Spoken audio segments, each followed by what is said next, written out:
Good afternoon, everyone, and welcome to episode lucky number 13 of my webcast slash podcast, Fall to Rise.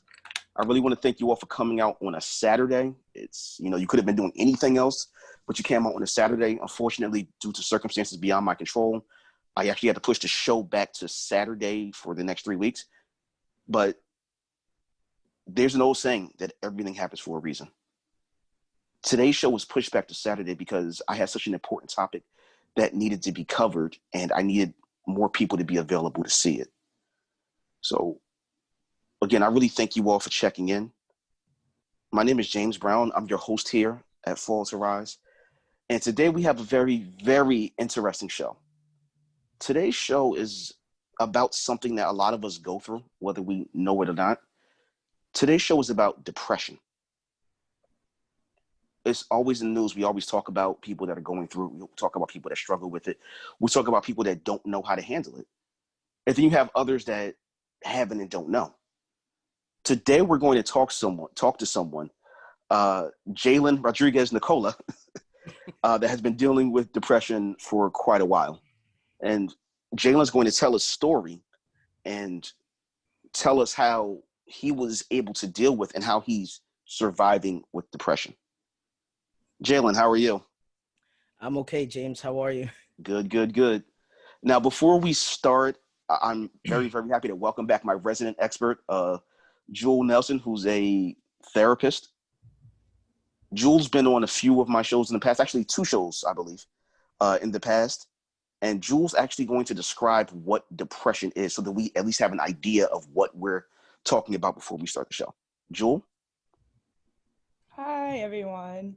Yeah, Hi. so depression, it's considered a mood disorder, and it causes persistent feelings of sadness, loss of interest in different things. It affects how you feel, how you think, how you behave, and it can lead to a variety of different emotional and physical problems.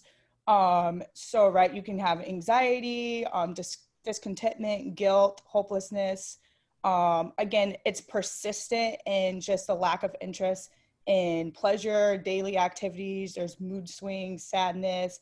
You're usually more agitated. Sometimes there's excessive crying, irritability, restlessness, because you can have either an increase and decrease in appetite, sleep, social isolation, cognitive. It's like a lack of concentration, slowness in activity. Associated with thoughts of suicide is also a big thing, usually what happens. It affects everyone differently, but the major big thing is its persistence, right? We all have moments of sadness and feeling that way, but the persistentness of that and how it's affecting our overall life and all attributes. And there's different forms of depression. There's just different forms as far as what you can be diagnosed with. But again, in order to be diagnosed with any of them, it's going to have to be a persistency that you see in different attributes of your life. It's not just like, oh, like I'm really sad, but the overwhelmingness of all of that and how it's affecting you. Oh, wow. Is a huge one. Thank you, Jewel. We'll definitely be getting back to you before the end of the show. Jalen, how are you, buddy? Oh, truly blessed to be here on this platform, being able to share my story with whoever's on the line. I'm trying to, I am a little nervous, but at the same time, my story will help many, many people. It's definitely been a long time coming, and just by giving up my life and truly just starting to have faith and believe, this is where my road is leading me down this path. And if I help one, I'm truly grateful. I know I will help many, but I if I just help one, I'm grateful with that, because with that will come others. So Definitely. It's so weird how things work out. Full disclosure, when I started this show this week, when I was preparing for the show this week, I was so nervous because I got a call that I wasn't able to do my show this Wednesday. A lot of the people that I was planning to interview going forward, they canceled on me. And I just said, man, what am I going to do? What am I going to do? And Jalen and my buddy Larita, who was on last week's episode, contacted me and said, "Hey, we should do a show." And I said, "Okay, great." So we started to discuss different things that they had gone through. And Jalen brought up depression. I said, "Man, I've been waiting to do a show about that. I just needed the right person." And then when Jalen started to tell me his story, I said, "Man, how did you survive that?" And then I thought about the fact that this is going to be hard to pull off, but I don't know what I should do. I don't know if I can pull this off. I'm not mentally focused. And then my brother Joe called me and said, "Hey, you should have a therapist on there." And to show you how things work out, Jewel reached out to me at 5:45 in the morning on Thursday. We hadn't spoken in 2 months. And she just reached out and said, "Hey, I was thinking about you. How's everything going? How's the podcast going?" And it just so happens that I had a show that I needed a therapist for, and Jewel reached out. So this show was supposed to happen. It really, really was supposed to happen. So when you say that you're going to reach people, yeah, definitely. That's why this happens, because there's someone out there that needs to hear your story. I don't know who it is. It could be me. There could be a part of you that I need to hear. There could be someone else that's watching this that needs to hear your story. So, hang on one second. All right, folks, if you're on here, you have your mics on. Can you please mute? All right, thank you. All right, hang on one second. Hang on one second. Give me 1 second. We have someone's mic on. That's us. All right. Folks, again, if you have your mic on, can you please turn it off? Thank you. All right, Jalen. I almost went and muted my phone. No. I mean, my computer. No, not you. All right, so from the description of depression that Jewel stated, do you feel that you have any of those symptoms? Every now and again now, yes, I still do. However, not like I used to have. Like, I have completely given my life up to my father, which I call Papa. And the moment that my mind just starts drifting off and I get that inner voice that says, you're not worth it. You will never amount to anything. I just quickly just close my eyes and I say, "Papa, I'm yours, no matter who, no matter where I am, no matter what it is that I'm doing." And it aligns me right back to where, just to thinking about the positiveness and I just go back and I ask my father, and as quick as it came is as quick as it left. So now, for clarification, who's Papa? Papa for me is God for most of you. The reason why I call him Papa, I don't have a father. My father left when I was very, very young. I don't really know too much about him at all. So later on in the years, once I started finding Papa and I started believing and I put my life in his hands, I came across this movie called Mountaintop. And there was an older gentleman that was on there that had to go to jail. And they asked him, "Why are you going to jail? You didn't even do it." And he said, "Because Papa told me to." And he just had that faith that he was going to walk the walk because Papa, told him to go there. And that's where I got that from. And it just stuck ever since. So that's why I call him Papa. Awesome. Now, how long have you dealt with depression? What's the earliest age that you can think of dealing with depression? Oof. I want to say about 8 or 9. Wow. What do you think caused your depression at that age? Man, just a lot of things. There were so many things that I was going through back then, because obviously the person that you see here today is not what I looked like back then. Yes. And just the feeling, it started where I told my supposed best friend about a secret, and she judged me instantly. And this was back in the 80s when so many things, you weren't supposed to do, you weren't supposed to say, especially out of the house. Sure. And when I told her one of my biggest secrets ever, he was like, "Are you crazy?"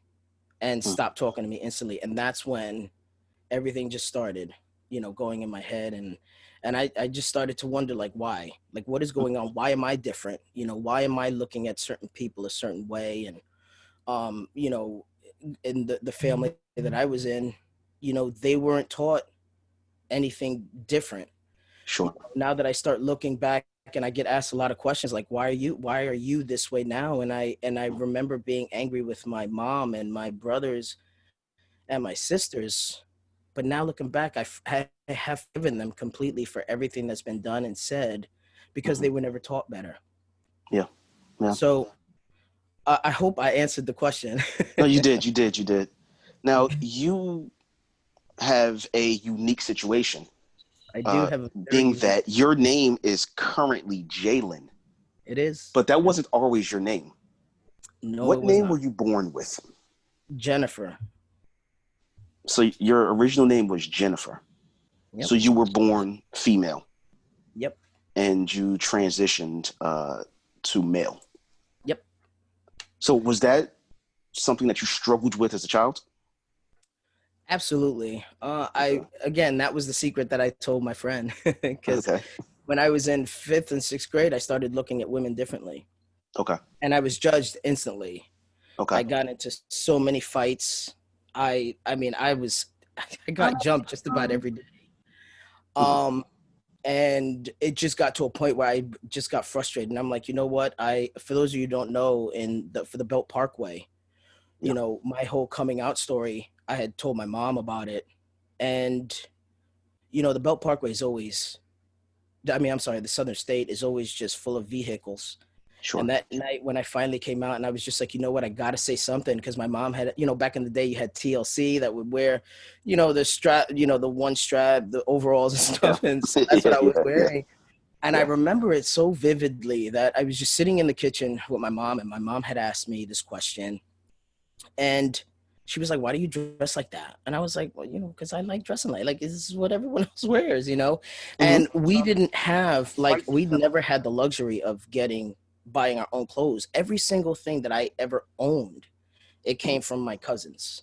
Oh, wow. So it was always hand-me-down to us because we didn't have anything. My mother became my mother and my father.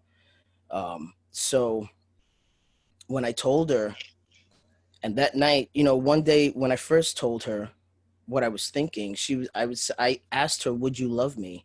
And she said, absolutely. You're my child. Why wouldn't I love you? And that day she showed me different. She ran downstairs. She was crying. She was just a different person, and I couldn't understand. So it went from my best friend disowning me to now my mom not wanting to talk to me. And I took the car. I went to the Southern State, and that was my first suicide attempt. I got out, and there were no cars on the Southern State. When the Southern State is always packed. For those of you that don't know, the Southern State Parkway is a parkway in New York City. Because I know that we have people on the show from around the country. So, yeah, the Southern State is and the Belt Parkway are parkways in New York City. So, sorry, go ahead. Yeah, so that was my very first attempt. My very first attempt at suicide, and I just couldn't understand. And I isolated myself, and I didn't want to talk to anybody. And I didn't for years. And I would lay in my bed, and I would just position myself as if I'm positioning myself in a coffin, because I just knew, I'm like, what would people say? Like, if my own mom wouldn't, doesn't love me because of whatever I'm going through, what would people say? So I would literally lay myself down in my bed, and I would position myself, and I would just lay there for hours and just say, okay, well, you know what? This is going to happen one way or another. And it just led, it didn't get any easier. It didn't get any easier. But that was the very first, when I first started my depression, was not knowing. In my mind, I was thinking one way, but the way that I looked it wasn't matching up to the person that I actually was. So. Wow. And this is starting from the age of 8. Yes. So are there people now that don't know that about your transition? Yes. So I just actually told Larita. I haven't told anyone else. I kind of keep it. I want to say I'm really protecting myself. I know that I sit here and I say that I don't really care what other people think, but every now and again, you'll get that one that just they strike a nerve, and you're just like, oh, why am I doing this? Is this where I really want to be? Is this meant for me? So yes, there are people. There's this new call that I actually just jumped on, and it's called the Grateful Call. It just so happened that I saw it one day, and Rita's actually a part of that phone call, and I was just like, well, let me just jump on this call, and it's just they didn't know, and now they do. So, breaking news, everyone. Yes, Brett, definitely breaking news. Yeah. But you know what? I've come to realize that I am so happy. Coming from someone who didn't love themselves, themselves, and just finding me. Like I had to really find me, and every single day, I go to my papa, and I'm like, Papa. I wake up in the morning, and I'm like, today's an amazing day. Yesterday was the absolute worst day I have ever had in my life. But at the very end of the day, I know a couple of people asked me, they said, was today, you having a great day? I'm like, today's an amazing day, because I don't want to draw any of that negative. I already had a negative day, but at the very end of the day, when I put my head on the pillow, I was like, it was great. It was just a learning. I needed to learn something. So yeah, definitely. It's so weird, the secrets that we sometimes keep, because we're so worried about what everyone else thinks. So we make ourselves unhappy to make others happy. Yeah, and I think that we often have a habit of doing that. Yes. I used to lie a lot, just making up these stories of my life, because, I would always tell my cousins, I would say, I'm just so envious of you, so jealous. You guys have your mom and your dad. And I have my mom. That's it. And she doesn't even leave. So, and they'd be like, oh, no, please, you can have mine. I'm like, if you really knew what you were saying, then you would never say it, because of not, I believe that not having my dad, they said that my father really, truly did love me. Like he was the one person, my aunt, God rest her soul, that passed away. She would say that my dad loved me more than anything. So I think once I started just thinking about my dad more, it got me really just more, even more depressed, because I'm like, damn, I don't have a mom, or I have a mom, but I don't have a dad. Like, where is that? I needed that male bonding time, and I didn't get it. So with my dad leaving, that really took a toll, and it really brought me down the path that I look at it now, and I'm truly grateful for my past. Jennifer passed, she passed on, but her lessons stayed with Jalen. Now Jalen is born, and Jalen is moving forward with the lessons that Jennifer taught him. So I'm definitely okay with the person that I once was. I'm grateful for Jennifer, because if it wasn't for Jennifer just holding on, there were days where I was holding on by a string, and just holding on, and I'm proud of her for just holding on, because had she not held on, had she truly given up, and she tried many times, she tried giving up, but she didn't. She as many times as she was told that that she would never amount to anything, as many times as she was told that she was worthless and that she should just go kill herself because she doesn't matter. She still stuck it out, and she was there, and even through all of that, she may not know it, but she knows it now, that she did succeed, and now Jalen is born, and Jalen is gonna take her with Papa to places that that they were actually meant to go. So yeah, definitely. Your strength it's inspiring. It really is. I think that a lot of us struggle with acceptance, and not necessarily the acceptance of others, the acceptance of ourselves. We all try to be something that we're not, because what we think that we should be isn't necessarily who we are. We're trying to fit into a society or a lifestyle that wasn't necessarily built for us. You know what it's like? It's kind of like the old saying, trying to fit a circle into a square peg, or that's kind of what I think a lot of us do in life. So, you made the right decision to really be yourself. Yeah. Now, with your depression, I know that you said that when you were 8, your depression started because of your gender issues. Were there any other issues that you had that caused depression for you? Let's just go through. I'm sorry, through adolescence, through preteen, teenage years. Let's just stick with that block for now. Are there any things that cause depression? I know that you had the abandonment issues from your dad, from your mom, probably from friends, from family, the betrayal, which is enough to drive anyone crazy. It really is. It's enough to drive anyone up a wall. But did you have any other issues just within that block of adolescence and high school? I honestly, I've most definitely suppressed it so much within these past couple of days of us just talking about this. So many new memories have emerged that I haven't thought about I'm 40 years old. I haven't thought about for so many years. So as of right now, I really just think it was acceptance. It was just wanting to be accepted. I would look at my cousins and they would always hang out with one another. And I just never felt like I was kind of welcome, like I was meant to be around them. I always felt something different. I was hanging around the wrong crowd, doing the wrong things. I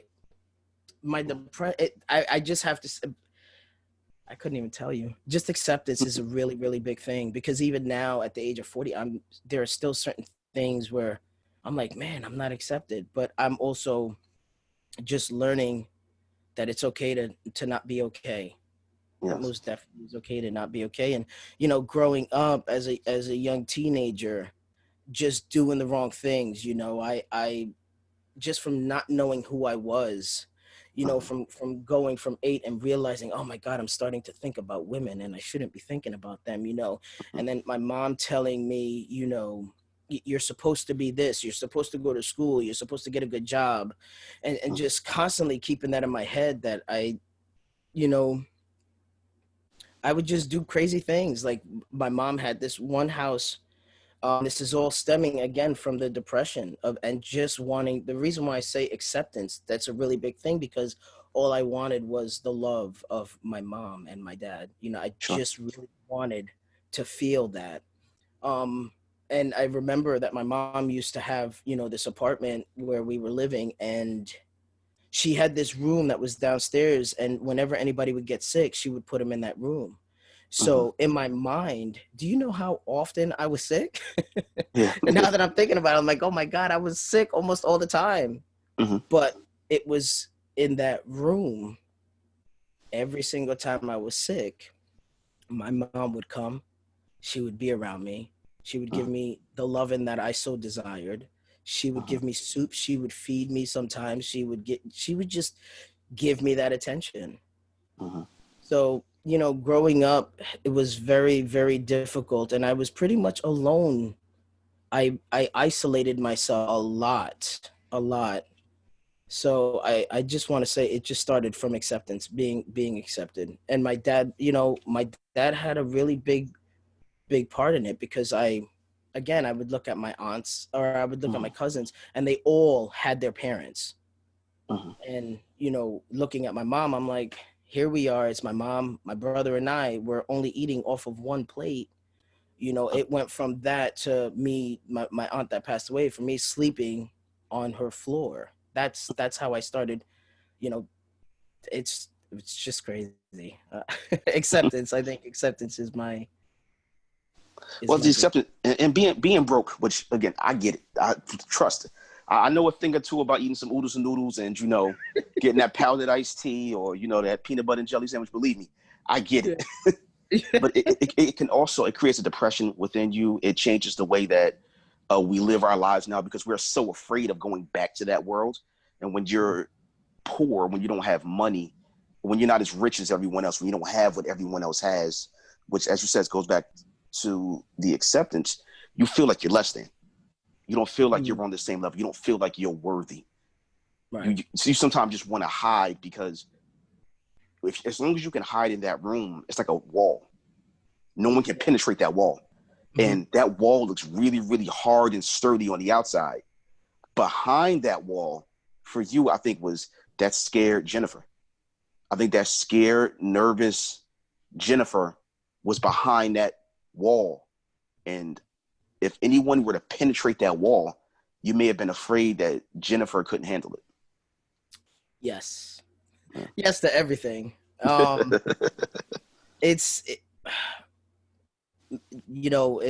It's definitely the acceptance thing. And I say now to my cousins, it's really funny because I tell them that, being I don't know the words. So whoever's on here, please don't get mad at me because I do not follow them. I am who I am. So I know that there's the LGBT,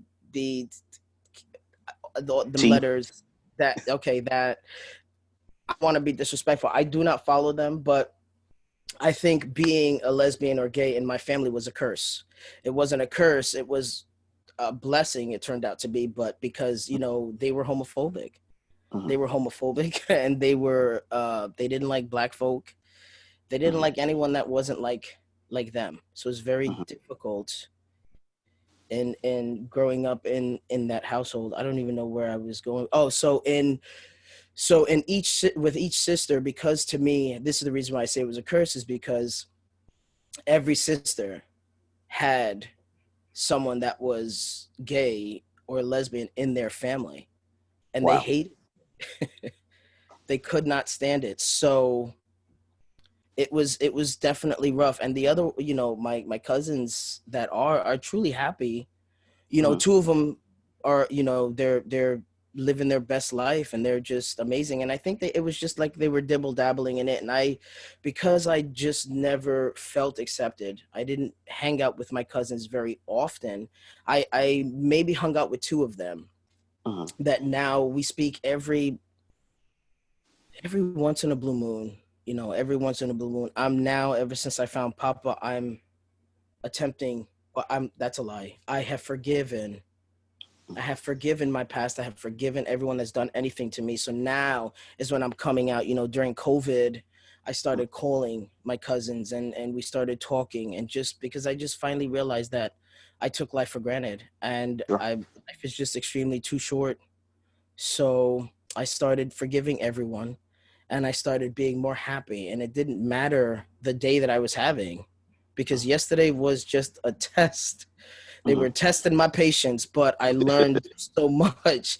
And in the end, when I went to lay my head down, I was okay. I gave it to Papa, and I woke up nervous because of today, because of what we're doing right now. But you're doing great. Trust me.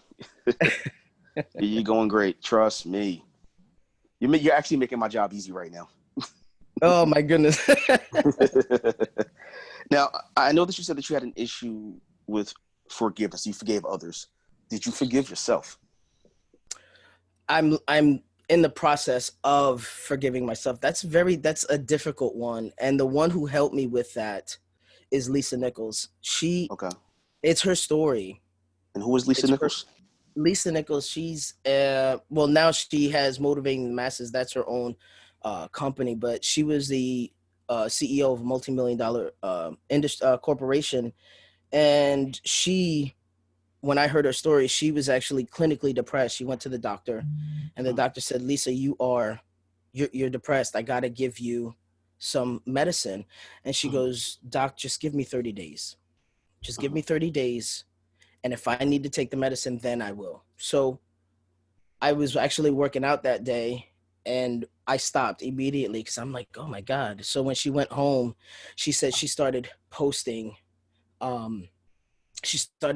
affirmations. I had no idea what affirmations were until this point. And she said she started posting affirmations all over the place, and, just the I am, and I am, and I am this, and I am powerful, and I am loved, and everything. And she said 30 days later, she went to see her doctor, and her doctor said, "Lisa, what did you do? Like, and can I use it on my patients?" She said, "I just found myself again." So as you can see, the affirmations in the back, it took me a while to put those up, because for so long I had been told that I would never amount to anything. I had been told that I was worthless. I had been told that I should just go kill myself. I had been told that you're nothing, you're less than nothing. You know, it's never going to work for you. This isn't going to happen. Mhm. And when I heard that from Lisa, it just really, I mean, I literally cried. I sat there and I cried. Mhm. And it was the first release that I had had. And I felt so weak. I'm like, you're just a weak. I'm cursing myself out because I'm crying and I don't know why. Um, but I felt so amazing afterwards. So I am, I still haven't forgiven myself. I have not. I I'm in the process, and it starts with this call. And the reason why I said when you called me early and you said, can we tell the people who you once were? If I would have said no, I'm defeating the purpose of me doing this. I might as well have just never done the show. Yes. So I wanted to be really transparent and just be honest for once. Just really truly be honest. And you know, the one thing I learned is that the right people, not everybody's meant to be in the life in my life. The right people are going to be in my life. And between, you know, me listening to Lisa changed my mindset. So I have affirmations literally all over my apartment. I have affirmations in my house, and I look at them. I mean, I'm sorry, my office, and I look at them, and every time I feel like I'm just not worth it, I look at Mhm. something and it says dream, or, you know, you are worth it, you are life. And what is saving, they're just, you know, there are so many other people who have helped me on this journey, but it's all started from Jennifer giving up her life, Mhm. to then raising Jalen, to then listening to Lisa Nichols and Les Brown and Mel Robbins, doing the mindset reset with Mel Robbins changed the way that I started thinking. Being around, I started asking him to just continue aligning me, because at this point now everything is coming together. Mhm. Do I know what my purpose is? Today I do not know what my purpose is, and I know that I was. I don't know if she's on because I can't see anybody, but I was telling this young Miss Ash, like, she just came up with this list, or I'm sorry, this call. Mhm. And I believe in my heart that her and I were meant to meet some way. We were actually supposed to talk beforehand so that I could tell her my story. I wanted to tell her my story, but then I realized, I was like, well, she was busy. Sure. I was in my own, you know, dealing with everything that was going on. And it just didn't happen to where we actually spoke. So she calls me, or she texts me. She's like, listen, I know that I haven't been, and she left me this amazing message. And I was like, okay. And I wound up telling her that means we were not meant to speak beforehand. Yeah. There's something in this message that you're meant to hear that isn't coming from me. It's coming from Papa, and then we can talk. Yeah. So I have completely left my life in his hands, and it all derived from Jennifer giving up and Lisa stepping in. Mm. Wow. Wow. You know what's so weird? There were certain things that you touched on when you described your story that hit me. If you notice in the beginning of the episode, I said that there's probably certain things that I need to hear. When you said that you cried and you felt like a coward, that's something I've struggled with my entire life. You know, I've always struggled with the idea of appearing to be weak, because I always thought that I have to be strong. I always had that view. You know, I lived in East New York, Brooklyn in the 80s. You know, they made a documentary about how bad my neighborhood was, you know, how corrupt the police were. And then I moved to Irvington, New Jersey, which wasn't always the safest place. So I always had to have this tough exterior. I always had to be, you know, I couldn't be weak. I wasn't allowed to be. And even when I had my own struggles in life, I kind of carried that mentality. And whenever I did cry, I felt like such a coward. But right after, I felt amazing. It, there's a book called Men Cry in the Dark. And I love that book. I love the title because it's so true. I think as men, we're not taught how to deal with our emotions. I think as individuals, we're not taught how to deal with our emotions, but especially as men, we're always taught, oh, suck it up. Just deal with it. You'll be all right. Why are you always crying? And you sometimes have to understand that crying helps. Crying you need that release. We often get that release either sexually or maybe going to the gym, alcohol, drugs, but it's using what I call slow motion suicide. We know that this path that we're going on is going to hurt us eventually, but it's stopping the pain. So we don't care where it's going to take us. So that actually ties right in to your situation with suicide, your history with suicide. Now, you said that the first time that you tried to commit suicide, you were how old? I'm sorry. I just come out to my mom when I was 15. Okay. So I was just got my license. I was 16, 17. Sure. 16 or 17. Wow, it's young. That's young. And right after that, Those were the attempts. Those were Oh. those were the attempts. I thought about it earlier. I told you I would lay in my bed when I was younger. When I first started thinking about it, like 8, I would lay in my bed and think about just dying, just wanting to, not be there anymore. You kind of have that feeling like, how would the world be if I wasn't here? Yes, absolutely. If you probably kind of had that thought that the world would be better if I wasn't around, or Yeah, would anybody absolutely. miss me if I wasn't here? Yeah, I get it. Yeah, the world would have definitely, that's exactly what I was thinking. The world would be better off without me. Like, if I'm not worth anything, and I'm getting that from everybody that I was around, then why would I need to continue living my life? So that's most definitely what I was thinking. Yeah. Now, right after high school, because we're going up through high school, you joined the military, correct? I did. What prompted you to do that? Well, man, it was really something that I had always wanted to do. I just always wanted to join the military. It's been in my family, but it was something that I wanted to do. It was something I dreamed about doing. Like, there were other dreams, but I do not think that they were for me. But that was one that I wanted to do. So when I joined it, and this is where, again, the failure, I failed at it because I joined the Navy first.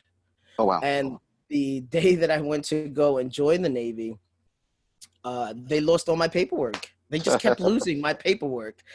And I was actually supposed to go to Great Lakes, Illinois. And they were like, I'm sorry, Jennifer, it's just not for you.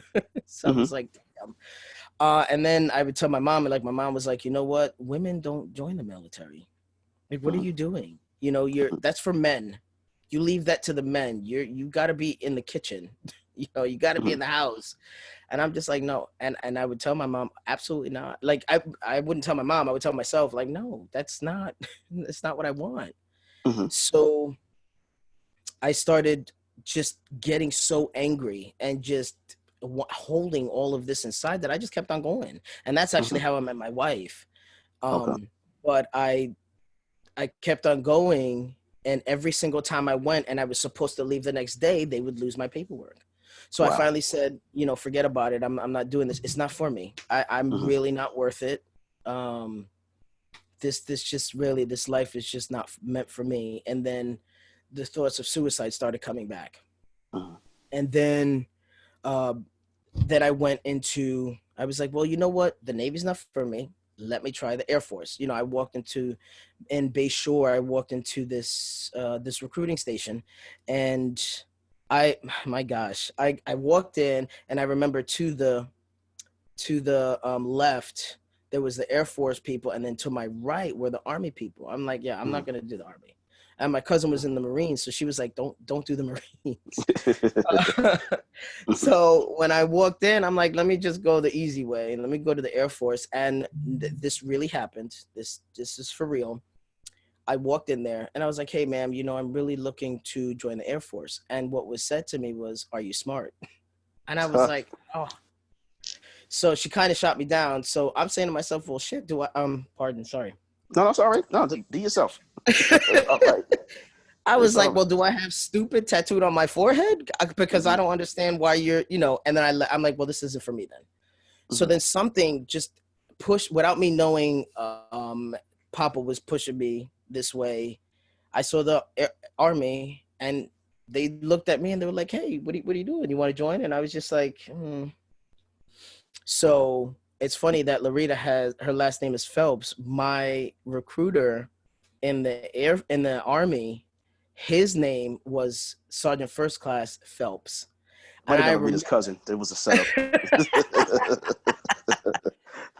My God, I remember him, and he was just truly amazing, and definitely took me under his wing. And I remember he, a bald guy with one gold tooth, because back in the day, you're real, Yeah, yeah, yeah. Um, and we had tried, and I joined. I was supposed to actually leave earlier, but I remember September 11th happened, and I remember driving to Fort Hamilton, and he's like, "Oh my God, those planes look very low," and so we're looking, and I'm like, "Yeah, they look really low." And the moment we said that, it was we saw the plane hit, and we're like, "Oh my!" So it was almost as if it was a movie. Yeah. So we get to Fort Hamilton, they shut everything down, and I'm like, well, I guess I'm not going anywhere today. Mm-hmm. And I was so scared because one of my cousins, her ex used to work in there, and I'm like, man, did she pass? And it took so long. It took so long to get through to anybody. But I remember all of the recruiters, one moment it's like packed with everybody. And then the next minute, everybody's crying, and they hit us in our backyard, and all of the debris came into where we were. Oh, wow. And it was just it was so chaotic. And from everybody being there was nobody there. Everybody went straight to Manhattan to go deal with that. And I remember going home, and I was just stunned that I had just witnessed this crazy, it was just really insane. It was just like a movie. And I actually wound up, huh? Go ahead. I'm sorry. Go ahead. No, I wound up actually leaving September 24th. Wow. So that started your military journey. What a way to start. Yep, that was it. Now, when you went to the military, did you make a lot of friends while you were there? No. Oh. Because again, it was you're fat and ugly, and you're never gonna amount to anything. It was still the same thing, and I was really beating myself up. But the one thing that, again, you can, like, now I look at it like it was persistent. I just kept on fighting and fighting because it was something that I wanted so badly. And I wasn't going to allow anybody to sit here and say, oh, well, you're not worth it. Because I had other people. I wasn't going to tell myself that anymore. Sure. So I remember failing one of the exams, and I'm like, oh my God, here we go. And I'm like, let's, so I started cursing at myself again. I'm like, yo, let's just try it again. Let's just go again. And I did it again, and I failed again.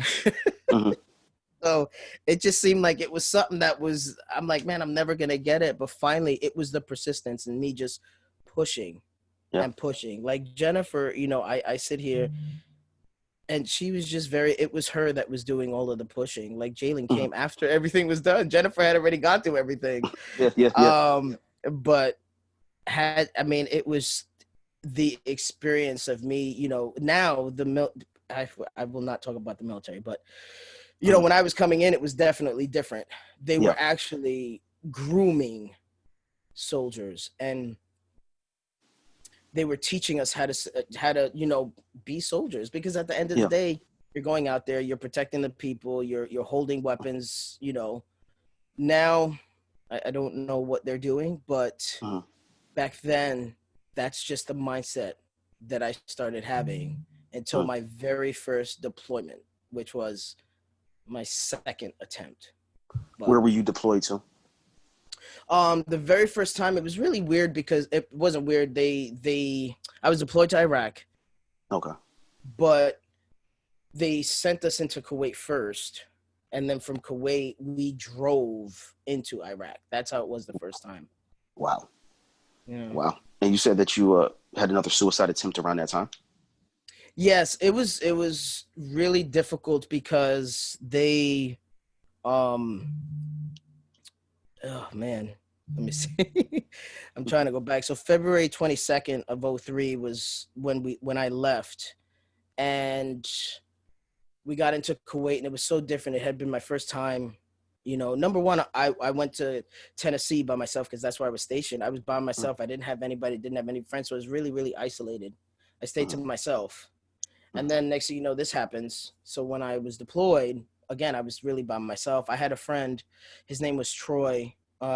His name is Troy. His wife actually, Chastity, just passed away. Oh, wow. But they were the ones who started helping me, Okay. They knew who I was. They knew I was a lesbian, but I had to fake it. So this is what I'm saying. Like my entire life, I was lying. I was born. I wasn't born lying, but so they knew. And when I met my wife, I had to actually go because what they were doing is they were writing people up and kicking them out of the military. Yeah. Don't ask, don't tell.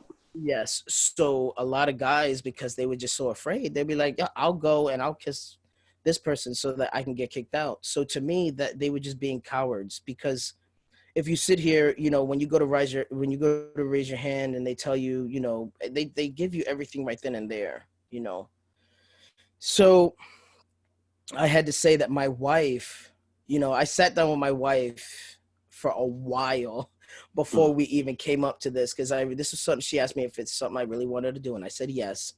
So she goes, okay, since I'm a little older than you are, what we're gonna say is I'm your mom, and we're gonna stick to it.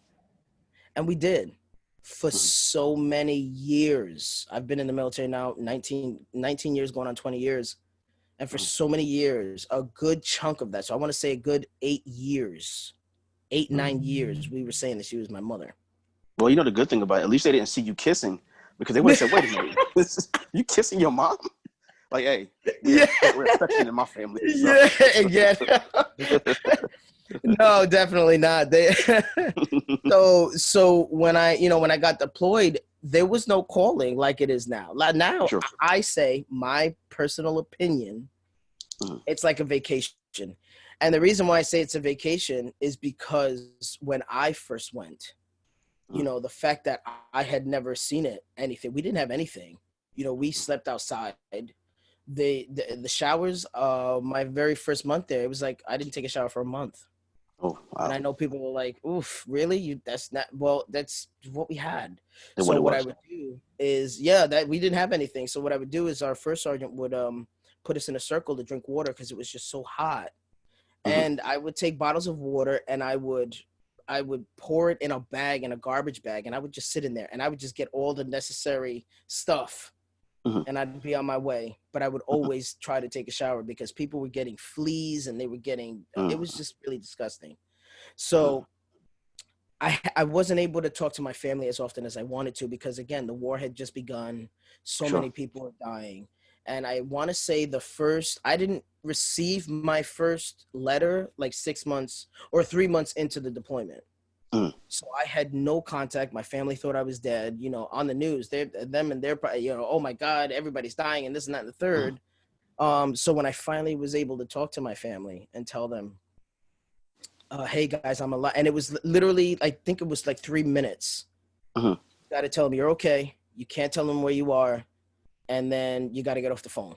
And it wasn't even a phone. It was this green, this old looking thing, and it was like a relay, or a delay. I mean, you press the button, you talk, it goes out, and then when it comes back, it's like a 2-minute delay.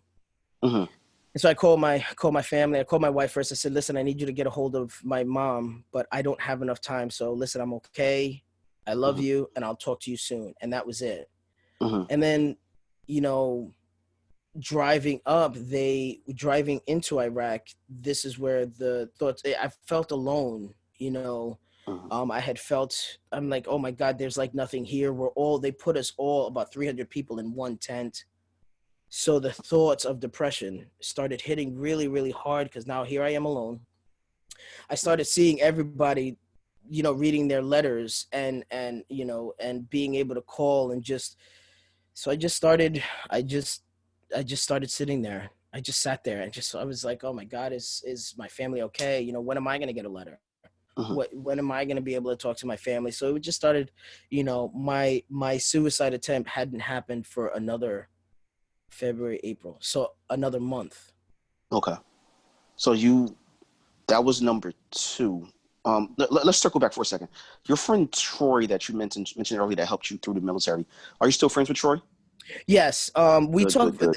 It's very. We don't talk like that, Yeah, yeah. But I will. I'll reach out to him on Messenger and say, "Hey, how are you? Is everything all right?" I reached out to him when his wife, God rest her soul, she passed away because she was really the one who started getting me into. She was most definitely a godly woman, so she would say, "Hey, let's go to church," and I'm like, "Church? I don't like church like that. Like, I don't Mhm, know what you." I would go and I would just keep my mouth shut and I would make fun of the people that were there. You mhm. know, Terrible. I Don't feel bad. I used to do the same thing, especially those hats. yeah. but but no, that's cool. That's cool. I remember. I know that being in a situation like war, of course, it's depressing. You tend to have PTSD. A lot of people in war tend to have PTSD. A lot of people tend to have anxiety. I come from a military family, so I get it. I understand. I know that we'd spoken before. You told me about a friend of yours uh, that you had a very close bond with, and Oh, due to what happened with that friend, mm, you have certain habits to this day because of yeah, that. Are you able to talk about that, friends? yeah, yeah. Okay. So listen, it's taken me. When I first spoke about him, it took me about 3 years because I couldn't talk about him. But now Mm, it's been 7 years. So his name was Gil Mercado, and we basically it was a threesome of us. It was Gil, Sergeant Williams, and myself, and we all worked in the office. And really the only thing, and it was the last time we spoke. mhm, I remember looking at his face, and we were sitting on this table in the kitchen, in the dining facility area, and he was the one who actually taught me how to eat tomato soup mhm, with some like chow mein noodles, some cheese and stuff. And it was just we would eat the soup and then have mhm, 3 chicken wings. mhm, One day, I told him he had like the scar on his face, and I was like, yo, what? I said, Mikado, what happened with your face? And he was like, and he loved his baby girl so much. He was like, yo, my baby girl did that. mhm, And no one really knew how I felt about him. Like, I mhm, called him my best friend, but mhm, he didn't even All know. right. I liked him around, you know, um, and no one really knew but, Sergeant Williams. So that day we were like, yo, when we get back, we're gonna hang out, we're gonna do so many things. And we went we got deployed, and one night we were in this building, and there was like a sand table in the building, and that's where we were cooking out of. And they had just found out that had someone had died, but we didn't get all the information. They just said, the last name starts with an M and he's 24. We don't know who it is. And, we're all trying to figure it out, and we're sitting here, joking around. And then that night, Sergeant Williams came up to me, and she was like, Nick. And I was like, yes. And she said, it was him. And I was stuck on stupid, and I didn't understand what she was talking about. And she was like, it was him. And I said, who? And she's like, it was Gil. And it didn't process mhm. because we were supposed to come back home and hang out. Sure, That's sure. what we were supposed to do. Mhm, And so the weapon that I had, it was a machine gun. And I remember just looking at my weapon like, oh my God, what is, and I was just so angry. For 2 weeks, I didn't sleep. mhm, And when I found out what it really was, that he got a Dear John letter. That's why when that movie came out, I wanted to bust my TV. mhm, But he got a Dear John letter from his wife, and his wife was gonna take his daughter away. mhm, And he hit such a low, you know, depression, and he couldn't find his way out. mhm. And in him not finding his way out, he actually wound up killing himself. Wow. And his brother actually found him. So it was really rough. I became really, really reckless with my life. I just knew I didn't want to live then. So there was this bunker that was a little, you couldn't see it with the naked eye. It was really hidden. And it had all of these explosives in it. And I had no idea, it wasn't ours. It was the Iraqis. And I just remember going in there and I remember saying, man, why don't you just go off right now with me in it? And I just started being reckless. My job was I was pretty much the gunner. I was the one that protected and got to see everybody and make sure that, our convoy was okay. So we were the first ones always to get killed. And the way that it was I would be this one, they actually had me in the back. So I started volunteering for everything that I knew would get me killed. And, I couldn't sleep. I couldn't eat. They would say, Nicola, you can't be alone walking around these streets, because it was the streets of Iraq. We don't know anybody. Yeah. And I was walking there late at night by myself, just wishing that somebody would just come and just clip me right then and there. So when I finally reached home, or called home, I told my family, and what they said is everyone has to die. And that just set me right back down the path of where I wanted. I just did not want to live any longer. So I put my weapon in my mouth. Lo and behold, the ammunition that was in there was not in there when I put it in there. So I'm obviously meant to be here because it didn't go off. Yeah. And that was my second attempt. But it's one of my rituals that came out, and it took me 3 years, was if you go onto my Instagram, you'll see it. I have a shot glass, and what I do is every Memorial Day, my birthday, it normally falls on Memorial Day, like a day before, a day after. So what I do is on Memorial Day, I'm a different person. So I don't answer my phone. I don't really speak too much, but I go with my best friend, and I tell my best friend, my best friend was the one who did it with me one year. But I'll go to the bar, I'll have a shot glass, so I have two.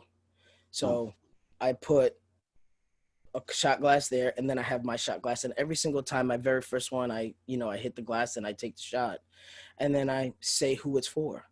And I've been doing that for so long that I had never released it. I had never cried about, the release came years later, because I was just so angry. Like, I wanted to beat the living daylights out of his wife for doing what she did. But the release came when my best friend in the whole wide world now, his name is Scott Humphrey. We went to this bar, and he's like, yeah, I'll go with you, and I wasn't myself, and he saw that I was off, and we went, and we took our first shot, and one of our good friends, it was really his good friend, because he worked with him often. My good friend, because I would always give him crap, he committed suicide. So when I finally toasted, I said, well, this is our journey together. And he's like, he looked at me, and he said, I love you, and you matter, and you're gonna, he said, I will always be here for you no matter what. And he just gave me, such a hug, and it right there, right then and there, it was the release. And, from that day on, it was like, okay, so it gets better to talk about. It's never easy, but I can push through it. So he's been doing this now with me for about 3 years. We weren't able to do it this time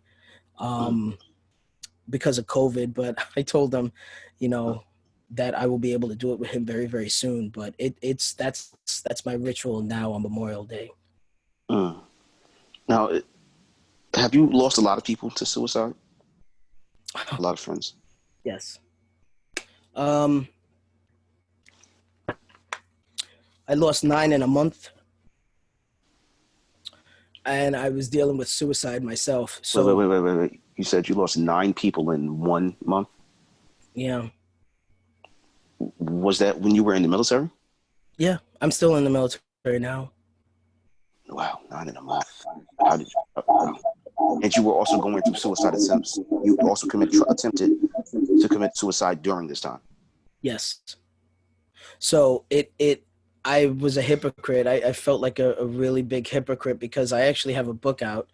I was contacted by someone that a lot of us know and love, and he wanted to hear my story. Mhm. And this was like the biggest one because Gil to me meant it was that male bond that I really needed, Sure. because even growing up, I was never close to my brothers. So again, it goes back to that acceptance. Like he accepted me. Mhm. He he accepted me. Mhm. Um, and it's I'm sorry, I lost my train of thought. Gil accepted you. Yes, so it oh my god, this is what happens. So it really goes back to acceptance. Sure. And that's what I felt when it came to Gil, and all this is happening, my wife is back at home and she doesn't know Yeah. anything that's going on. Yeah. She doesn't Suffering in know silence. that I'm in that depression state with Mhm. her. Every single time I spoke to her, it was like, hey, how are you? So I Mhm. would pep up because I didn't want to put that type of pressure on her. Mhm. Looking back now, maybe I should have done it, but I didn't do it. So that's when all this happened, he was it for me. But I can honestly say now that, I've the support that I have, my best friend, my wife, my children, my daughter that's on, I truly, truly blessed with everything that has gone on in my life to have them because now the right people are in my life. Yeah. Yeah. Sometimes you have to go through a lot to get to where you need to be in life. Mm. It's most people that it's kind of like if you go to church, you always have that one person that says, "I got a testimony." You can't have a testimony without a story. We all go through it, and Yeah. what's so ironic about you and your situation. I mean, I spoke this week about how this call was meant to be, but your life was meant to be. I mean, you survived things that most people wouldn't have. You thought that it was your time to go, as if that was your decision. Yeah, I thought it was my decision for sure. So, it wasn't. It really, really wasn't. Um, Quick question: roughly around how many times do you think that you tried to commit suicide? If you had to guess, I want to say about 9 times. you tried to commit suicide about 9 times. So 9 times you were told no. 9 times Yeah, you I were couldn't even do proven that that you right. needed to be here. So in case you ever wonder, why am I here? You just been told no 9. You just been told 9 nine times I times. was told no. Yeah, Yeah, I you was told have no to 9 be times. here. You have a story. I mean, your story's amazing. Your story's amazing. You're definitely helping a lot of people. I don't think that you know it. I don't think that you know how much you've helped people. I mean, you probably haven't been looking at the chats. I have. No, Uh, I just see a number that says 76, but I keep going under the mic. So yeah, I don't know what's going on. yeah. The face, no, it's just your face and my face. So whoever's on There, the chat, no. there's a I lot. only know of my daughter and my daughter and my wife are both on actually. Well, But hello, you too. it's because they text me and my wife just bought me a drink because I'm like, oh, I started. Oh man. No, it's you've helped a lot of people. Just looking at the chat, I mean, you've helped me because there were parts of myself that I don't talk about that you actually covered. I've gone through depression. I went through a point in my life where I lost 9 people in 6 months, and 8 out of the 9 were sudden. They were all people that were either relatives or very close friends.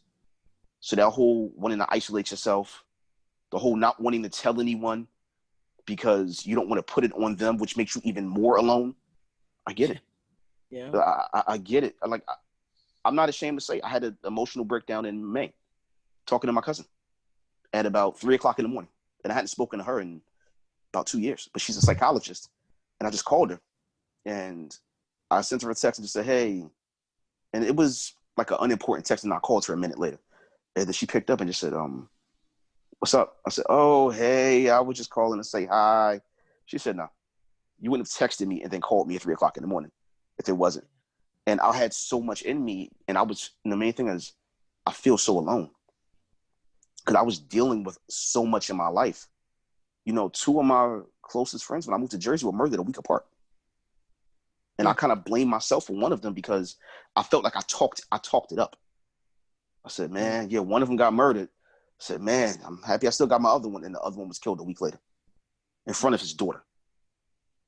So, you know, I dealt with it. My girlfriend deals with depression, which, you know, it's hard for me sometimes because I wish that I could take that burden for her. I wish I could just grab all of that pain that she has and just say, I got it. Don't worry about it. I can hold this, which makes me feel even more isolated or alone because I can't help the way that I want to. So I understand it. So the things that you covered, believe it or not, they helped me as well as the other people on here. Now you mentioned that you have a book. I think that people reading your book can get more of your story. Is there a way that people can purchase your book? Because I just bought Larita's. I'm going to purchase yours. So, Larita, yes, I did buy it. Yeah, that's really fun. You know what? She actually has to teach me. I've actually started working with Johnny Wimbrey long before this, but me working with Johnny Wimbrey before the book, he was actually training me to become a speaker. Wow. So the book came right after, you know, when they had asked me about my story. I don't know. Larita has to show me how to put it on Amazon because when I went to Amazon, they were like, listen, we're going to charge you like this percentage of your book, of your commission, you know, whatever you make from your book for us. And I was like, no, absolutely not. So I actually have all of the copies of my book. So I just give them out. I give them out. I have them, but you know, we could meet up one day and I'll give you a book. But sure. But if anybody else wants the book, is there a way that they can get a copy? Do you have a website, a social media? Don't get me to lie on this show here. No. Okay. I'll tell you what. But you can. This is what I'll do. Yes, I am. They can DM me. They can DM me, Jalen Nicola, on Instagram. I'm gonna put that in the chat. Oh, okay. Okay. You know what's bad? I'm fairly young and I'm terrible with technology. Well, okay. Yeah, we're really not gonna go there because I. Yeah. Hang on one second. Oh, perfect. Larita's. I'm telling you, she's saving. Oh, she's on point with it. There you go, yeah, Larita. she's on point. So Larita actually just posted the Instagram information up there, so people can definitely reach out to you. I'll buy a book from you. My if you want my email, it's J Nicola, just the letter J. Mm-hmm. Nicola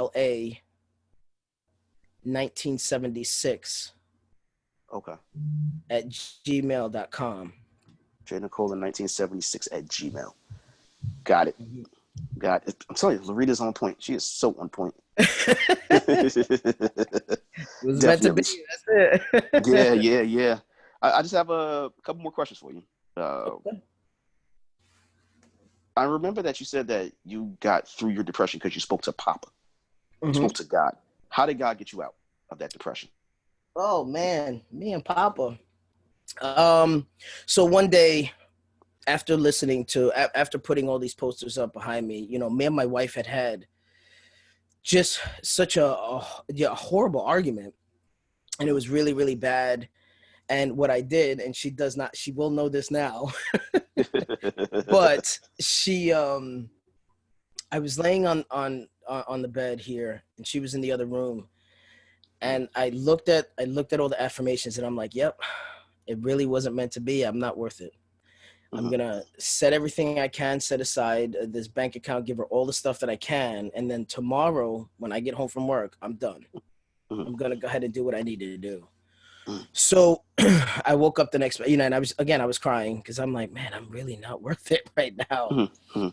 And at this point, I was actually atheist. Did not believe in anything. I didn't believe in God, in Papa.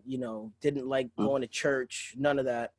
So one morning I woke up. Well, the next day I woke up about 4:30 in the morning, and I get in my truck and I start driving, and I'm driving down this path, and I get to the stop sign, and just all my life I just wanted peace.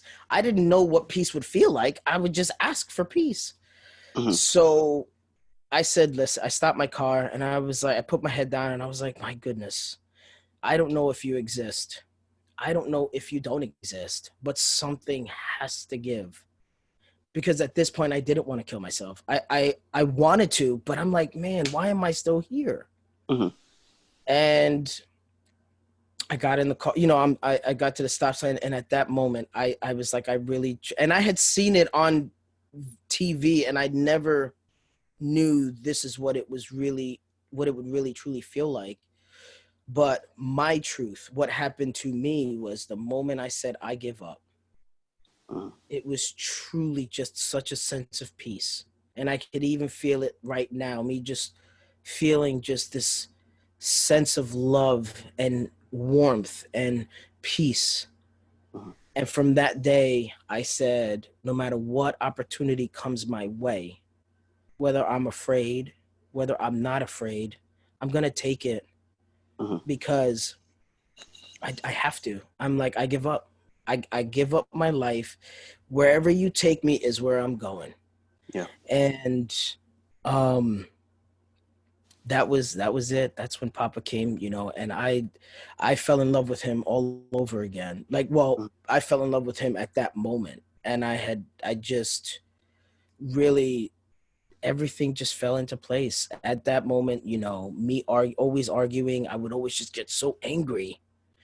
Everything literally fell into place the moment I gave up. That same night, after me telling him that I would take any opportunity coming my way, I completely lied.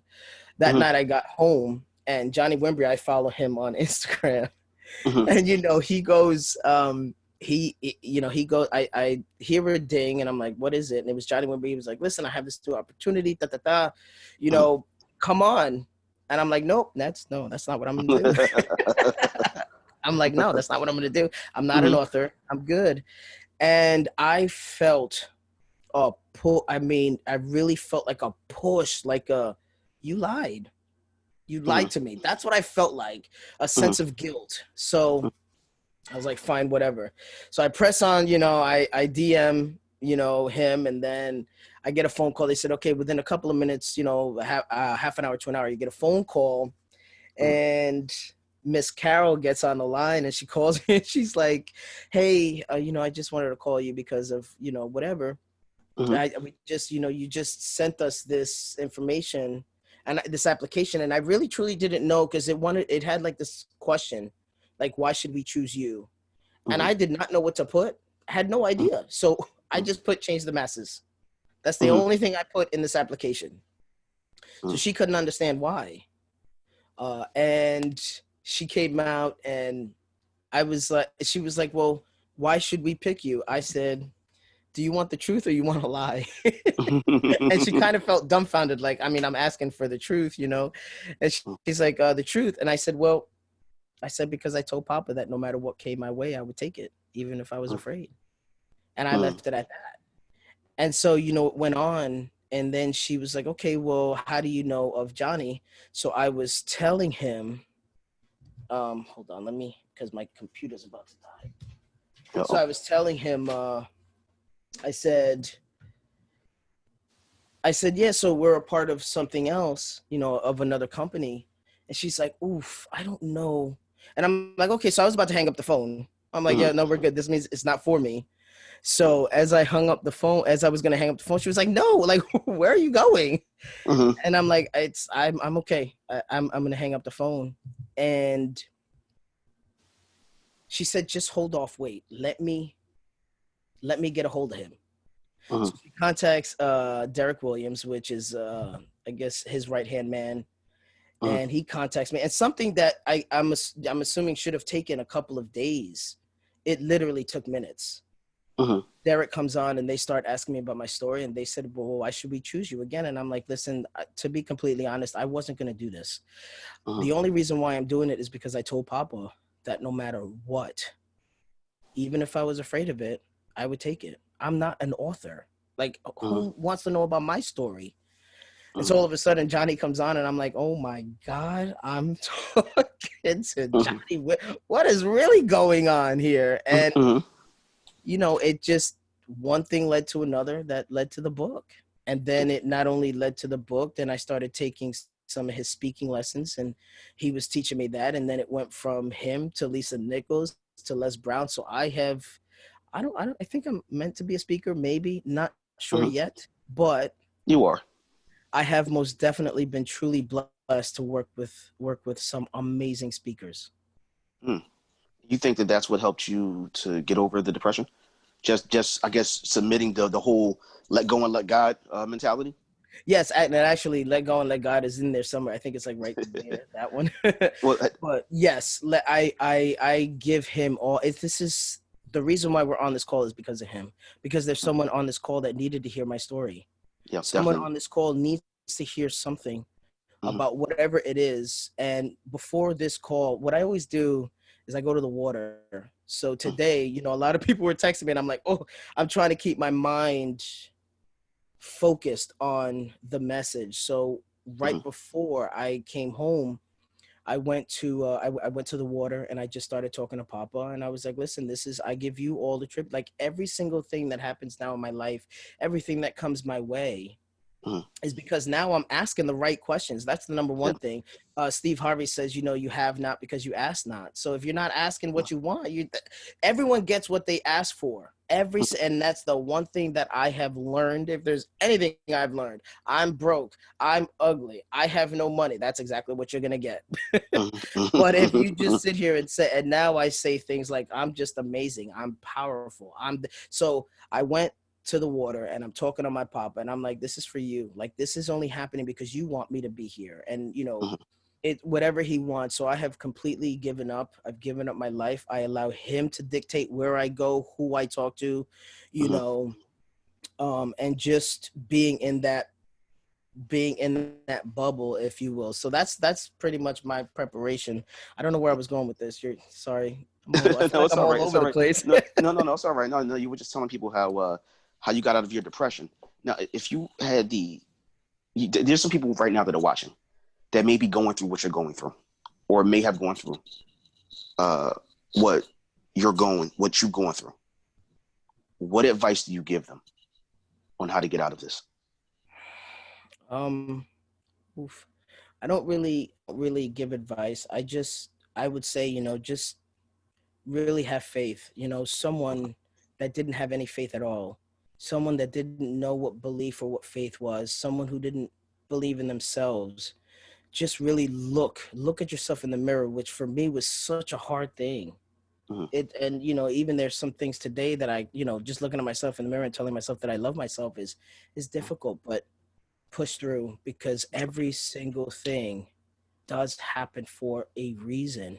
Yes. Stop, you know, if you're going through some type of depression, the one thing that a lot of soldiers do it. They hold back because they don't want to sit there and get the help that they really truly need. So I would say, go and get the help. It is okay to not be okay. Like, go out there, seek the help. If you can't talk to everybody about it. Yeah. But you can sit here and go to the right people. And what I found out now is that a lot of people believe in Papa, you know, and if you just lay it at his feet, he will direct your path. Yeah. Every morning when I get up in the morning, I say, today's an amazing day. It's going to be a beautiful day. And I got this from Joyce Meyer, I think her name is, that every morning when you get up, you may say something great is going to happen to me today, and something great is going to happen through me today.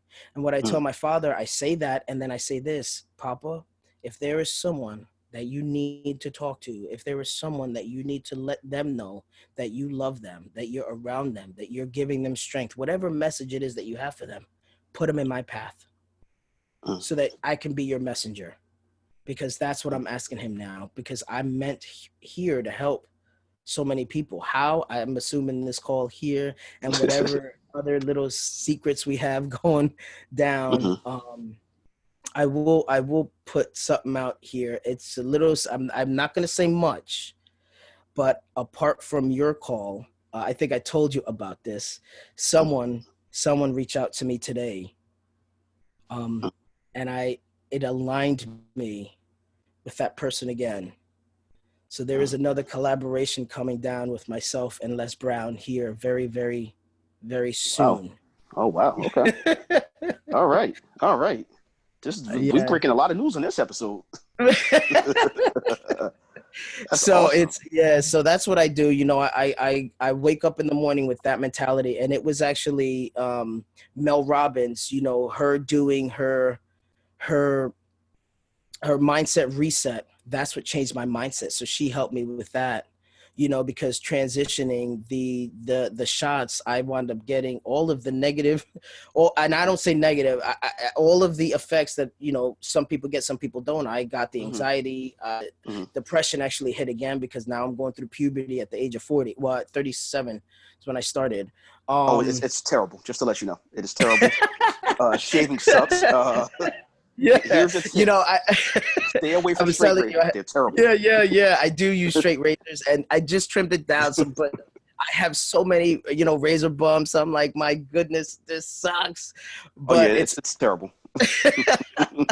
But it's such an amazing feeling. I'm finally becoming the man, you know, and that's another thing. I know that I'm jumping all over the place, but for those who are thinking about, you know, transitioning or not, or whatever the case may be, you know, I'm happy. You have to know what it is that you want first. And when it came to, I just knew I was different from when I was younger. But at the very end of the day, something that I'm learning now is that, we have to keep in mind, and I'm learning it now, is that because I want to change, I didn't, you know, I would get upset at other people calling me she, and I'm like, hello, no, you know. And so it's not only a transition for myself, but it's a transition for, you know, for my family members. It's a transition for the friends that have known me for so long. So, you know, also keep that in mind as well, that it's very difficult. And now I'm learning it. So now I get more he's than anything. And I'm like, yes, finally, it works. But it's because, you know, Papa is aligning me with the right people that are just coming into my life, and they're new. So this is how they see me, you know, all this facial hair. You can't really see it here, but one day you will. You'll grow it out.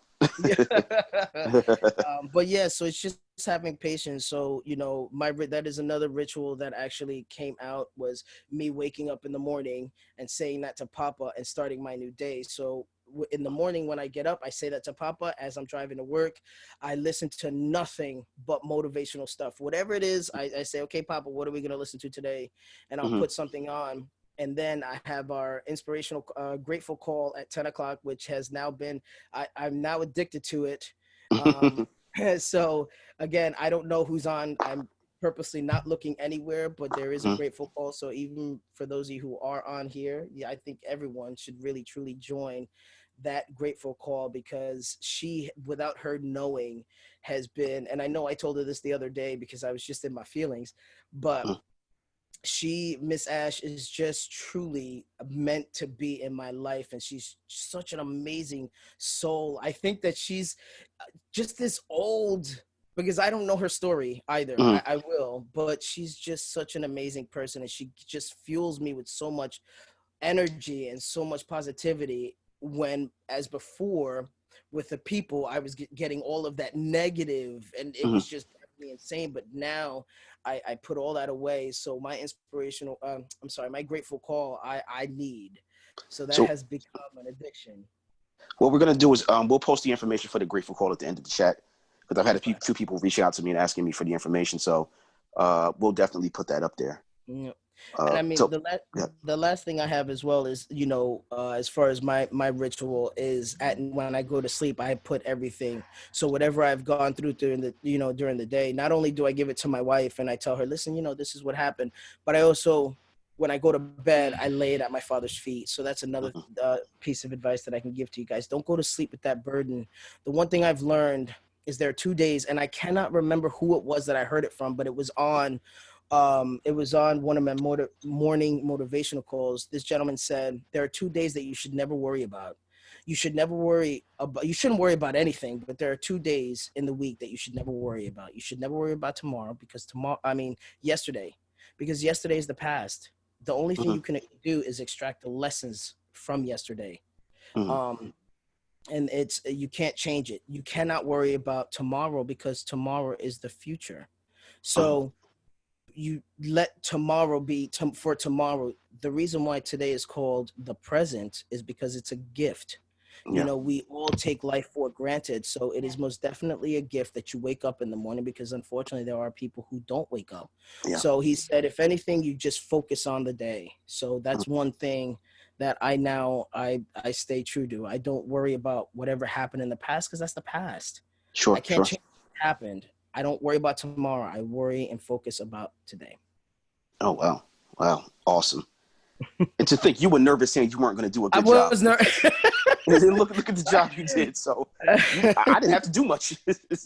Yeah, no, But my wife, she kept bringing me drinks, and I'm like sitting here just kind of, going under the mic. You could probably still see me, but I'm acting like you it's can't. all right. It's all right. It's cool. But definitely, Jalen, thank you. I mean, we're going to keep you around because we're going to have Q&A right after. Okay. I want to throw it to my resident expert, Jewel. For those of you that are new to the show, Jewel is a therapist. You're also, I believe, a psychologist. Uh, I'm trying to remember. I'm a licensed marriage and family therapist. Yes, so she's a licensed marriage and uh, family therapist. Yeah. Yeah, she's also my resident expert.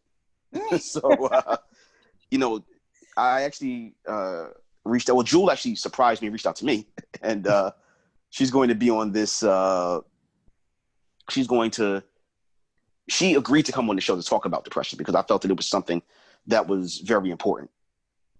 Jewel, from seeing this amazing story, uh, do you have any advice, any comments, anything to say? Well, first of all, I have to say thank you, Jalen. Just your vulnerability and just being honest and open with everyone and sharing your story is huge, especially, you know what I mean? It could have been a hindrance as far as your past and not feeling appreciated or welcome to come on to talk and not know anyone and the fears of what could come and the judgment. And you just did a fabulous job. So, like, well done, well done. Thank you. Your story, it's going to change millions of people. It is a testament of you, your hard work, and a testament of God and what he'll do, right? Like you said, like, I challenged him, like, hey, I don't know if you're real, I don't know, but like you have to show me something, and he showed up, and that's what it's about. And you hit all aspects of it, right? Like depression looks different for everyone. And it can show up in different ways. But the stress is in different things. And, from your whole story, it's interesting because I think a lot of things come back down to isolation and being in relationship with people. Like, and I'm huge on that, right? But God created us to be in relationship with people. And you said it in the biggest, throughout all of it, it was this sense of like, I don't belong, this sense of, connecting and finding out who you are, but people rejecting you. And that's huge. And you talked about in all different layers of you've had to build boundaries and understand like how to protect your space, how to protect your energy, and how to heal with that. And it's a continued journey. And you nailed it in all different aspects. I'm huge on far as the spiritual piece. Again, a lot of people, when they're diagnosed with depression, the first thing most people want to do is prescribe an antidepressant. And not saying that they're not helpful, right? Because there are chemical imbalances within their brain and different things that helps people. And yet the flip side, the biggest thing that people have to be aware of when they go on antidepressants is usually when people are depressed and they're really low, they don't have energy. So they have these thoughts of suicide, they have these thoughts of wanting to end things, but they don't even have the energy to do so. And antidepressants give you energy. And that's usually when people commit and go through with succeeding with suicide, because all of a sudden they have a little bit more energy, so they can do this. And so I just loved your story in the sense of how you continue to overcome it, and the spiritual piece in that of understanding, and just your support system. It's huge. Jewel, okay. Very much. Wow, Jewel, thank you. Jalen, thank you. We're going to open it up for questions and comments. For those of you that are new to the show, I have a unique process for questions and comments. If you've used Zoom before, you're familiar with the hand raise feature. If you're not, if you look on your screen, if you look at your screen, there's 3 dots on your screen. It should say more, and if you click on the more button, there should be an option to raise hand. So if you press that, a hand will pop up on my screen and I can acknowledge you, and you'll be able to ask your question or comment in real time. If that doesn't work, you can submit the questions in the chat.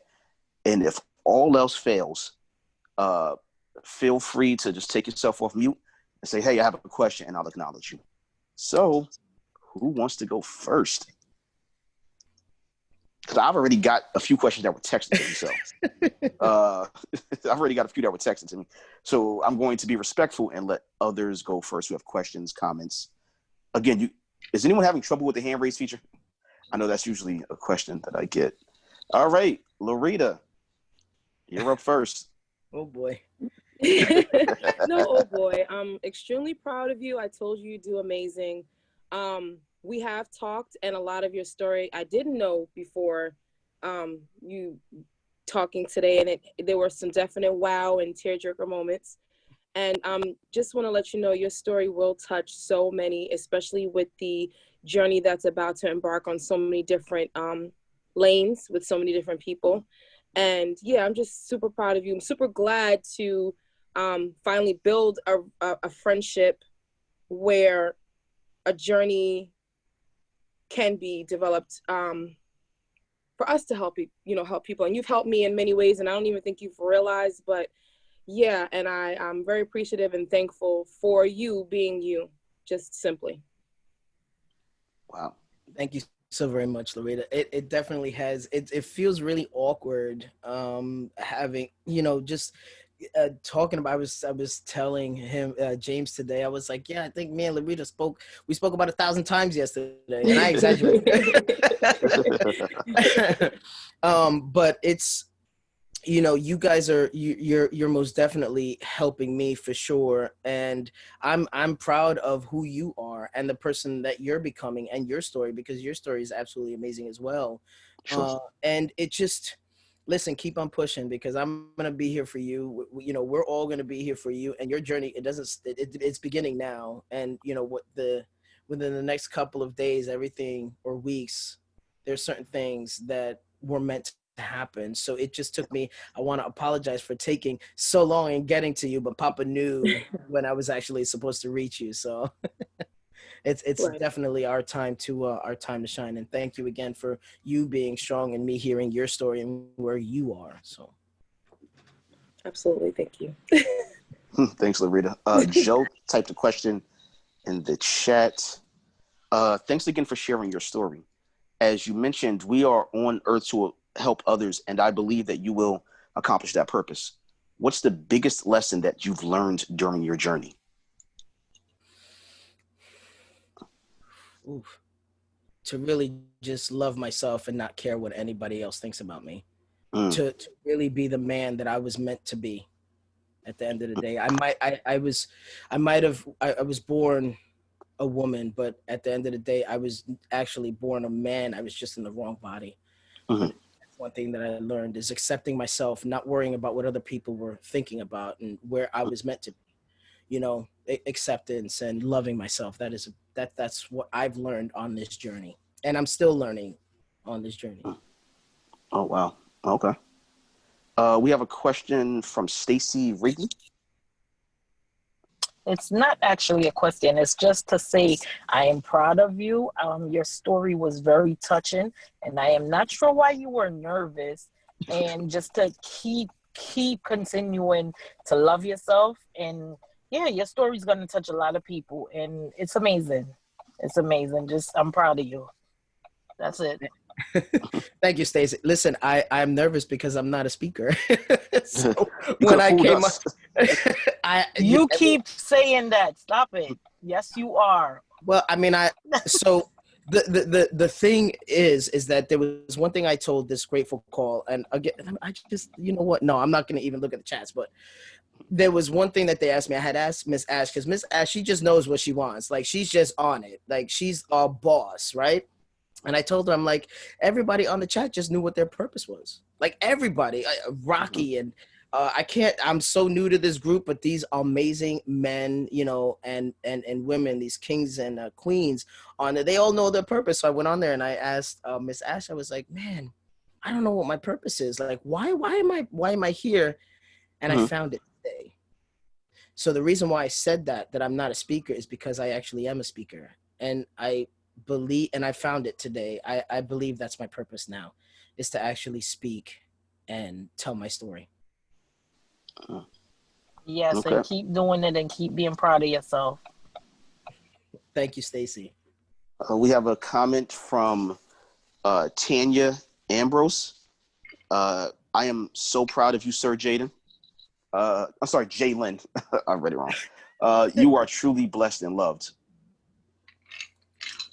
Thank you so very much, Tanya. I know Tanya reached out to me, and you know, just because she even had issues like with herself and how her self-image and stuff, and you know, she's a queen. She's an amazing person, and I'm truly grateful that she's in my life. She texted me this, you know, this I call them novels, you know, but it was just it's so weird for me because I never felt that love. Like the love that this group is giving me is absolutely insane. So I kind of feel weird. So when they're sending me all of these, oh my God, you're amazing, and you're this and you're that, and I'm like, was that meant for me? Is that meant for someone else? But like she, you know, she messaged me on, you know, privately, and she's just truly amazing. And I want to say thank you, Tanya, because you're actually really, taking me out of my comfort zone as well. And you're a boss as well. You're a queen, and you're meant, you know, for amazing things. So I want to say thank you so very much. Wow, definitely. All right, here's a question that was actually sent to me privately. You spoke often about your dad. If you had the opportunity to speak to him right now, would you? I don't know what was told to me when I was younger, because I would actually look for my dad. My dad sent me, he would, I don't know where it is today, but my dad gave me this teddy bear. It was a pink and white teddy bear back in the day. And my mom would always say that I always had it with me. But when I finally told my mom that I was gay, she was like, you can never tell your father that, you know? So I don't know. I don't know. I couldn't even, okay, so that's a lie, because I do know, because I would talk to my father. And the reason why I would talk to my father is because I promised Papa, which has been my dad longer than my actual father, that I promised him that I would do anything, even if I was afraid of it. So yes, to answer your question, yes, I would talk to my father. What I'm gonna do is, if you want, I'll help you. If you need any help with that, if there's anything I can do to help you with that, I will. All right. Cool. A question that I received from Joe is: did you receive any support from the church throughout your journey? If so, what did that support look like? Oh no, they sent me halfway to hell. When I went to this first church, it was actually when a friend of mine, again, she had called me on my birthday to wish me a happy birthday, and I was actually starting to look for God at the time, not Papa, and it was a Catholic church, and I went in there, you know, and she had called me, and unfortunately she had passed away right after that as well. But she had called me wishing me a happy birthday, and this priest pastor, you know, he came on and he was like, well, if you're not Catholic, then you don't belong here. And I'm like, well, then you just sent me halfway to hell when I was looking for Jesus. So I walked out the day. I answered the phone very disrespectfully, and I walked out. So no, they have not. I've not received any type of support in that aspect. No. Oh, wow. Okay. Jewel posted, I am thankful despite your relationship with the church, you have found a personal relationship with God, aka Papa. That is what it's all about. It is. I love my Papa. Loretta asked, once you started to transition, how did the military react or respond to your journey? Oh man, it was rough. Again, I had to start, you know, I had just finally came out of my shell, and I had just finally started saying, you know what, I was okay with saying I was a lesbian, you know. But the moment that I was like, damn, I had told my friend of mine, and I can't say his name, but I told a friend of mine, I was like, damn, you know what I'm thinking about? I really just want to start transitioning, because if I could have done it when I was younger, I would have. And he was like, holy cow, F it, let's do it. And that was where it was at, you know. So then October 13th, we were like, you know what? We went to Callan Lord, and we definitely started the process. But me being as open as I was, which I shouldn't have been, I told the wrong people, and I wound up getting fired from my job. Oh, wow. And everyone looked at me so differently. They were just like, ugh, you went from this to, do you even know what you are? Like, yo, you're just this ish. Someone that doesn't even belong. And it went, and that was another, it went right back into that psychological, like, here we go. And at that point, I was actually a smoker.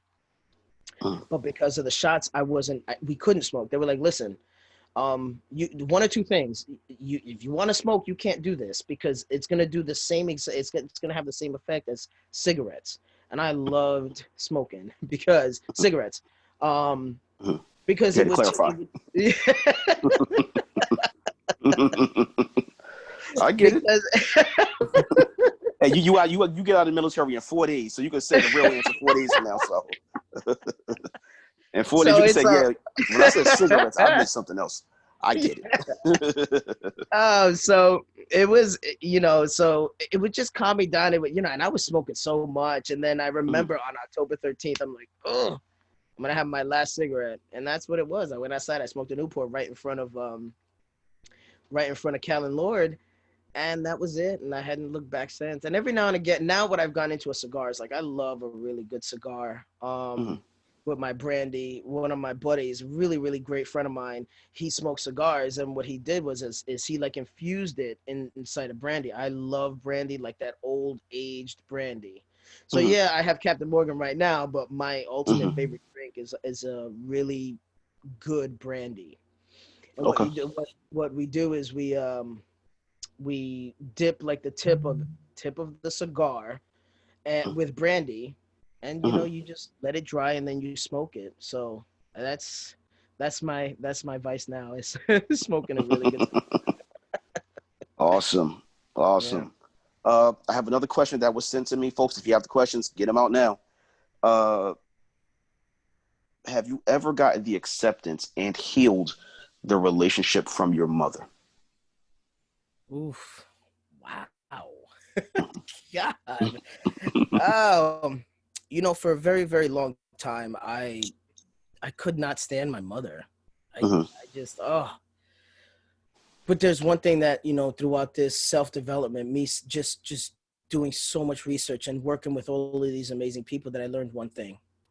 The reason why I have forgiven my mother, and now I tell my mother, because of the acceptance thing, I didn't know how to take love. So whenever, even like my kids, now my daughter will do it and I'll kind of cringe, but then I'm like, oh, like hugging. I don't like, because I didn't have it as a kid.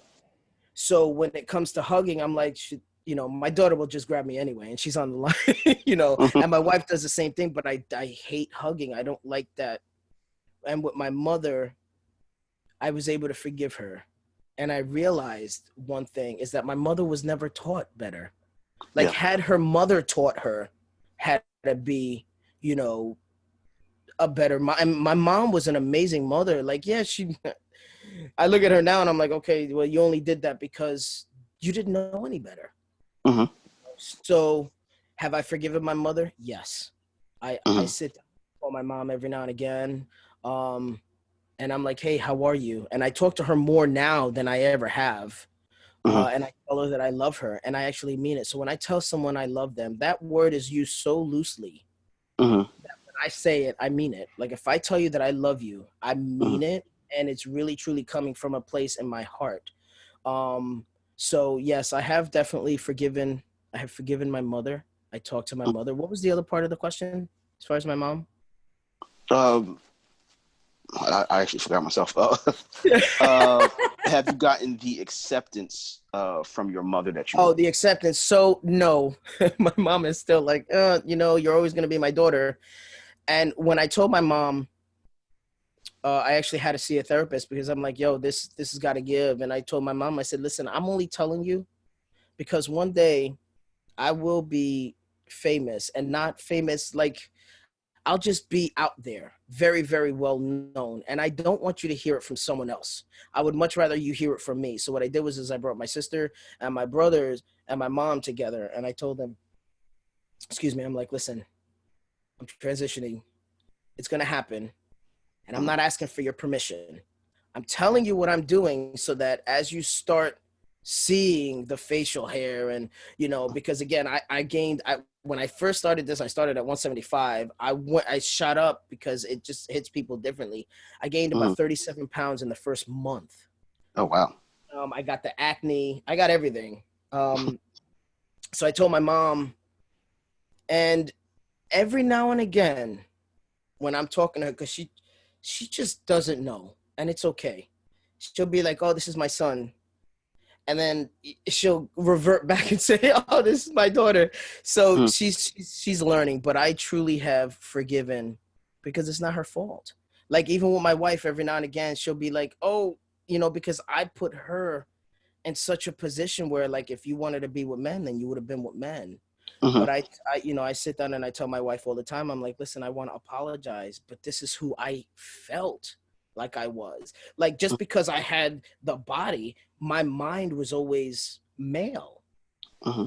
So it took me a very long time to be able to talk to her about it because she was angry too. She, and I got it from all angles, but with taking my mother from being a lesbian, she hated it. And now taking her to doing, to being transgender, she says, what do you like? Mm-hmm. But I have forgiven her. We do talk, and every now and again she'll come back out. So it's just a comfort zone. My mother does not know how to come out of her comfort zone, and it's only because she wasn't taught. Just like a lot of people, I'm only doing this because I'm now able to be okay with being uncomfortable. Yeah. Let's see. Larita asked the question, how do you feel about those who call you by the wrong pronoun, such as still saying she or still calling you Jennifer? Again, now I'm okay with it. It's okay. Wait, let me not say that too loosely. The only reason I'm okay with it when it comes to the people that have known me for years. Mm-hmm. And I'm not okay with it because I still tell them, listen, I correct them. They'll be like, oh, she. I'm like, no, he. I have even had facial hair, like a whole goatee. Larita's teaching me whole. So, like you have a whole. So I literally had a whole goatee and they're like, yeah, that girl right there. And I'm like, you guys don't see this? So like, you don't see me? But that doesn't really mean much because I done met some women with some goatees. So I done met some women that they've been a little hairy. So my God. Well, yeah. I don't get upset anymore. Like I said, what I just do is I just correct them. And I'm okay with it now because of all of the self-development and because I love myself. It's okay. And once I correct them, then they figure it out. But again, now everybody that has known me, now that everyone that's coming into my life, they know me as he, which is amazing because the newer people that are coming, that is so easy for, because me as this, you don't know me unless you know my story. But for the older people, it's it's a bit difficult, but I'm okay with it either way. Okay. Joe put a comment, I'm sorry to hear about the condemnation from the church, Jalen. As a member of the Christ body, the church, we are supposed to reflect his love and not point out each other's shortcomings, because we cannot relate to each other's sin. To each other's sin of choice. We were all halfway to hell, but without God's saving grace through our faith in him, we would all be lost. We can be better and will be better. It starts with having the conversation. So thank you again for starting the conversation. Oh, you are so very welcome, Joseph. Thank you. Okay, I can fit 2 more questions or comments if anybody has them, because I try to be respectful of everyone's time. So if anyone has any questions or comments, if you need to take your mics off, go ahead. I have time for 2 more. Hang on. I'm just scrolling through the screen. Oh my God. Brother, you are absolutely amazing, to say the least. Just listening to you speak, listening to your story. I purposely did not speak to you before this platform, and I knew you wanted to speak to me and tell me your story beforehand, but I knew that all I needed to do was just show you and tell you how valuable and important you are, and allow you to be and freeing yourself and being able to do that in front of everyone today. And so I'm so proud of you. I love you. I'm so grateful and happy to have met you on my platform, The Grateful Call. And honestly, it's just really about you being whoever you are at the end of the day. It's about you being whoever you are, you understanding that, you know, we have a higher power in the man upstairs who's allowing us to accomplish these things that we want to keep. But at the end of the day, whatever makes you happy, it's your life. You understand what I'm saying? And people have to understand how to just be them, to be organically you, authentically you, and whatever way. As long as you're happy, as long as you're giving back and you're doing the right thing, you're always going to be blessed 10 times over just because of that. So I will always teach people that, and always be that person who position people in that place and that mindset to realize that about themselves, no matter what anybody say, because at the end of the day, it really is a perception. But you love you, right? I do. You got things that you want to create in places where you going, right? You proving it to yourself. That's it. We're not proving it to nobody but ourselves at the end of the day, because nobody lives in here. Only you do. Yeah. You have the remote control at the end of the day. You do. And so I'm so blessed to always be in the right places at the right time, to always gain value and always be a student at the end of the day who just learn and will never stop being who I am 1,000%. So I love you. Thank you, James, for this platform. You are powerful. You know, this is my first time on this platform. I didn't get to see the one with Larita, but I did watch the playback. And I just want to say, you know, it takes a certain type of character. It takes a certain type of man. It takes a certain type of person just to be able to be who you are. So thank you both. I salute everybody on this call. Understand that you all are queens. Understand that you all are kings. And I love y'all. Thank you. Thank you. Thank you so much. You see, this is the reason why I did not, if you can see this, the moment I saw that daggone picture of hers, I was, look, all this sweat just came because I can't see who's in the chat. So she just, thank you so very much. I tell you, she's truly amazing. Truly, truly amazing. Thank you so very much for the way that you came on. You're the one who, again, you're giving me strength, as, you know, me having you on the Grateful Call and having all of those kings and queens, and then having my kids and my wife. You guys are definitely saving my life for sure. One thing I did see from Larita's book, I just found Jalen's chapter. Your chapter's in this book. So this book actually is on Amazon. So right, but it's not my. It's not. So my chapter is right behind Les Brown's on mine. Oh, okay. All right. So yeah, we'll find a way to promote it. Now I have time for one more question or comment. Well, I think somebody was on there was saying something, but I think it got. Were they? Let me take a look. Let's see. We are all children of God. We are here on this earth for a reason. We all have a purpose in life.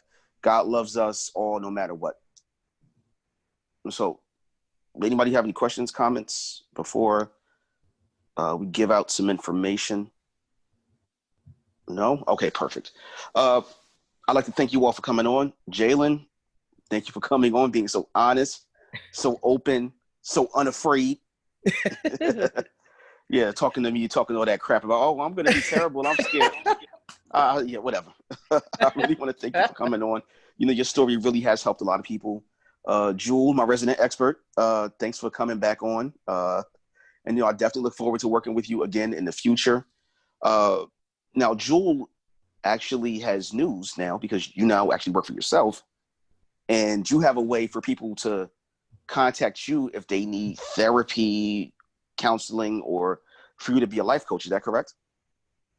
Yeah, I dropped the website in the beginning. I forgot it goes to everyone. I gotta scroll all the way up to find it. Hang on. Drop it again. But yeah, it's called The Jewel of Thriving.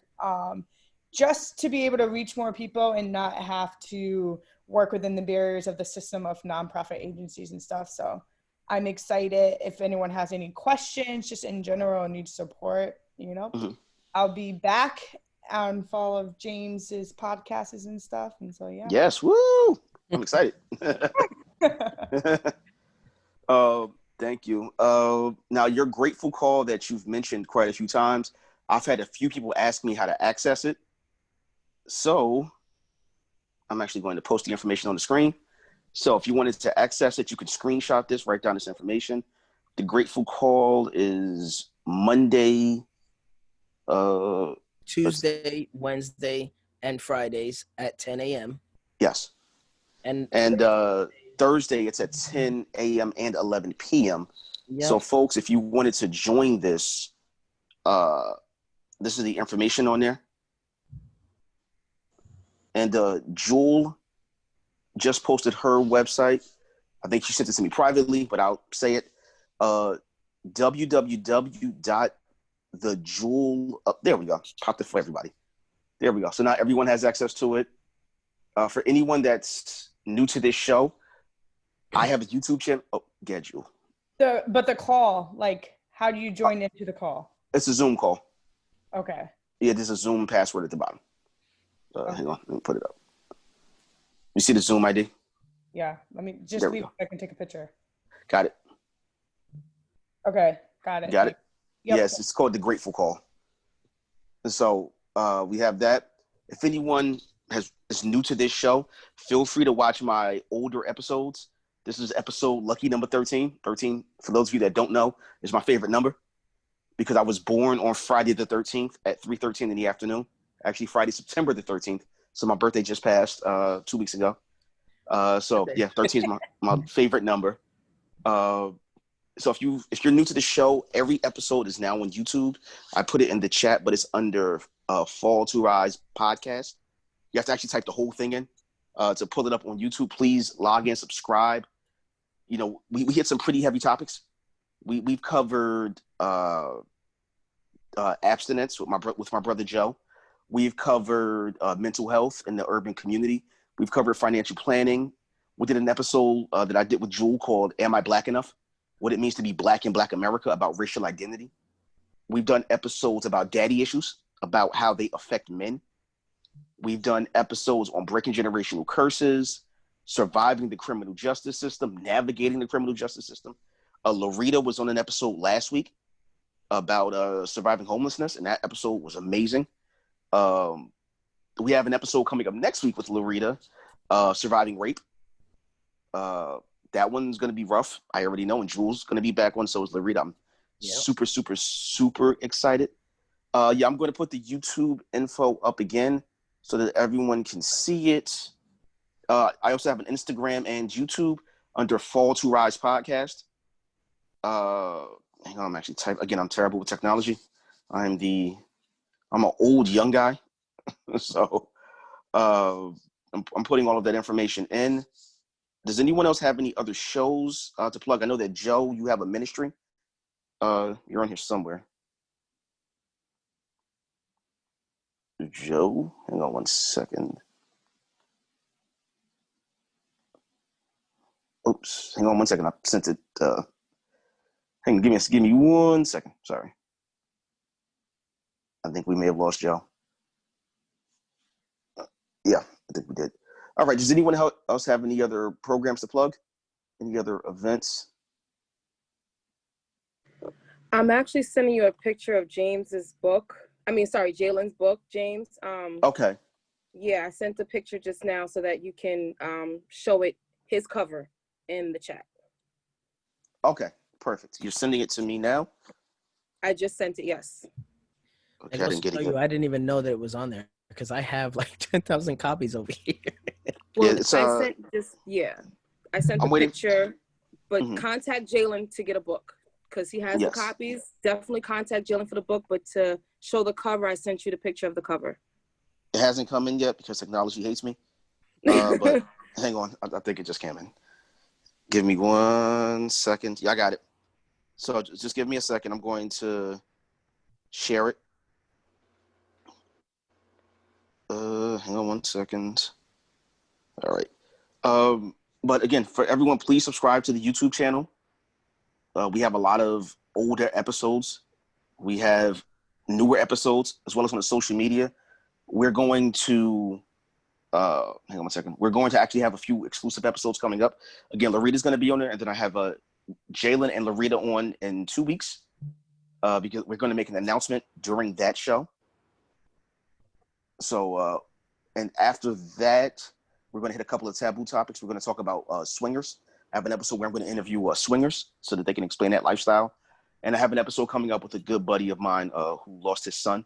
His 7-year-old son was murdered by his girlfriend's boyfriend, new boyfriend. So we're going to definitely talk about that, talk about the effect it has had on him. So we're working on a lot of different things. Hang on 1 second. I'm just trying to get everybody's plug in. All right. Miss Ash she has a kids YouTube channel called the Miss Ashley Show. And Joe, I know that you have a ministry. I know you just check back in. Where'd you go? There you go. He's back. All right. So can you fill us in on your ministry and how people can access it? Absolutely. My name is Joe Suffolk III. You can just call me Joe. We have a relationship ministry. He said, she said that we talk about relationships by using the word of God to really explain why we go through the things that we go through. So you guys can check me out at the name that you see, Joseph Hogue III. It'll connect you to our community and every social media platform that I have available. Okay, so they can go to YouTube, Facebook, Instagram. If you go to my YouTube page, in the comment section or in the description, it'll give you every single page that I have: Facebook, Instagram, Twitter, LinkedIn, all that. You're so much better than me with this because I don't know any of that stuff. But okay, yeah, no, I have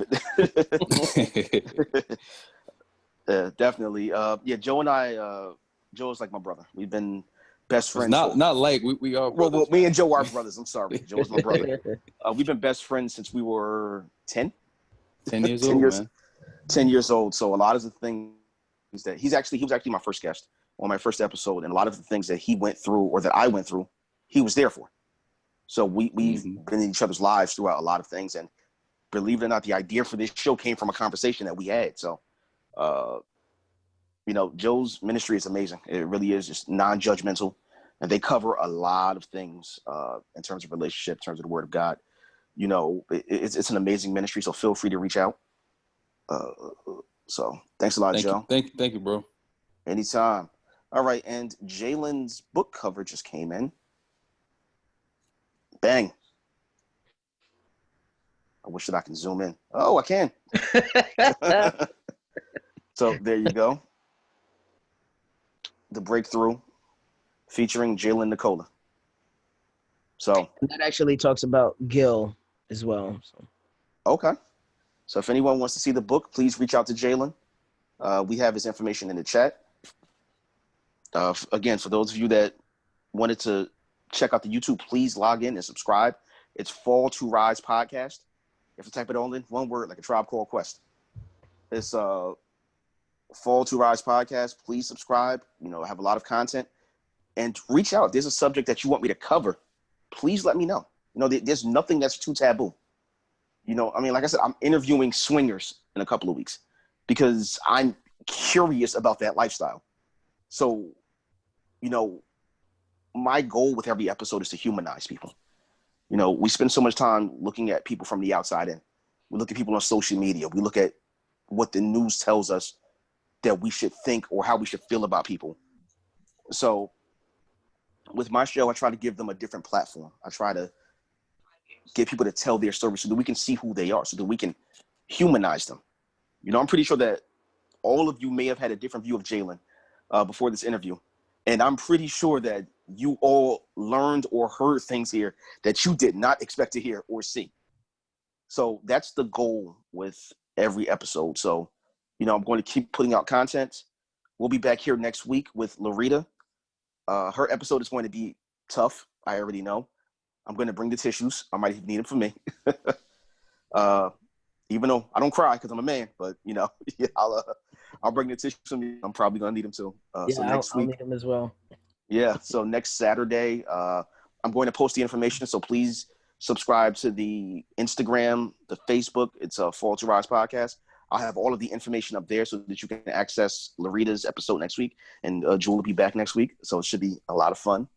So I really want to thank you all for showing up, for coming on a Saturday afternoon. I want to thank my guest, Jalen, my new friend, Jalen, Nicola, and my resident expert, Jewel.